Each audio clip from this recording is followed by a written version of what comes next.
Hello les amis, une brève mise à jour sur la situation de cette crise sanitaire fabriquée que m'inspire cet article du blog de Jean Rapoport, un excellent chercheur indépendant. L'Italie vient d'annoncer des morts en pagaille et des images circulent d'hôpitaux débordés de nouveaux cas labellisés Covid-19. Maintenant, écoutez bien ceci. La plupart de ces personnes ont presque certainement été mises sous médicaments antiviraux. Et comme vous allez le constater, un pourcentage important de ces personnes avaient déjà des problèmes cardiaques ou de l'hypertension artérielle.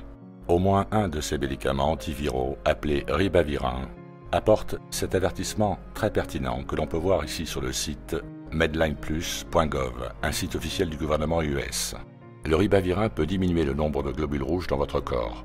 C'est ce que l'on appelle l'anémie, et celle-ci peut mettre la vie des personnes souffrant de maladies cardiaques, de problèmes de circulation sanguine ou de problèmes respiratoires en danger.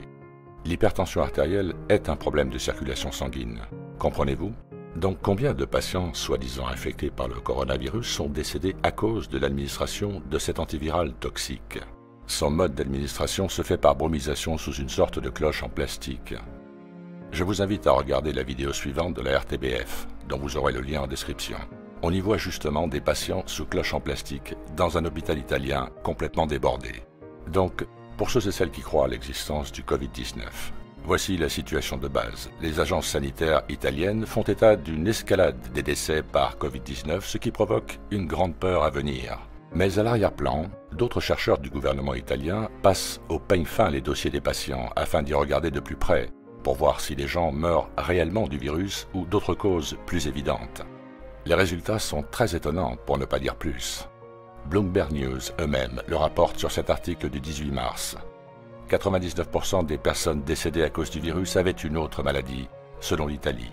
Plus de 99% des décès dus au coronavirus en Italie étaient des personnes qui souffraient de maladies antérieures, selon une étude de l'autorité sanitaire nationale du pays. L'Institut, basé à Rome, a examiné les dossiers médicaux d'environ 18% des décès dus au coronavirus dans le pays jusqu'à présent. C'est un travail assez lent, et a constaté que seulement 3 victimes, soit 0,8% du total, n'avaient aucune pathologie antérieure. Près de la moitié des victimes souffraient d'au moins 3 maladies existantes auparavant, et environ un quart avaient une ou deux affections antérieures également. Plus de 75% souffraient d'hypertension, environ 35% de diabète et un tiers de maladies cardiaques. L'âge moyen des personnes qui sont mortes du virus en Italie est de 79,5 ans. Au 17 mars, 17 personnes de moins de 50 ans étaient mortes de la maladie. Toutes les victimes italiennes de moins de 40 ans étaient des hommes souffrant de graves problèmes de santé. Et bang! Âge moyen des personnes décédées, 79,5 ans, sans blague. Beaucoup d'antécédents médicaux, un système immunitaire affaibli, et ce que cette étude émergente ne dit pas, est que toutes ces personnes avaient évidemment été traitées pour ces antécédents avec des médicaments toxiques. De plus, une fois qu'on leur a diagnostiqué un coronavirus, il y a de fortes chances que beaucoup d'entre eux aient été mis sous médicaments antiviraux hautement toxiques également. Et c'est ainsi que le coup de grâce a été porté. Imaginer que le Covid-19 soit la cause de la mort est un fantasme ridicule. Mais ces personnes sont comptées comme des décès par coronavirus par les autres agences italiennes d'information qui font grimper les chiffres en flèche. Est-ce que vous voyez le tableau?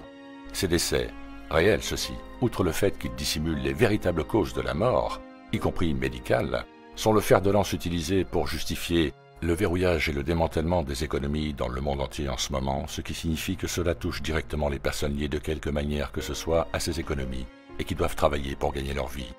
Il y a des vampires des statistiques au travail qui utilisent les personnes âgées, malades et mourantes pour alimenter en chiffres les organismes de santé de la planète. Ces agences utilisent leurs contacts avec la presse et des rapports d'horreur émergent. Et le public, qui ne se doute de rien, dans des économies maintenant verrouillées, s'assoit devant le tube et s'imprègne de ces rapports qui le plongent un peu plus dans l'angoisse et la panique. Mettez votre esprit au plus haut niveau, mes amis, car rien d'autre ne dépend de cette affaire si ce n'est l'avenir immédiat de l'humanité. Je vous mets tous les liens sources en description. Et n'oubliez pas de visionner les 4 autres vidéos sur ce sujet si ce n'est pas déjà fait. Et merci de partager cette vidéo au maximum, il faut exposer cet énorme mensonge. Portez-vous bien toutes et tous, et restez zen. À très bientôt sur ITV.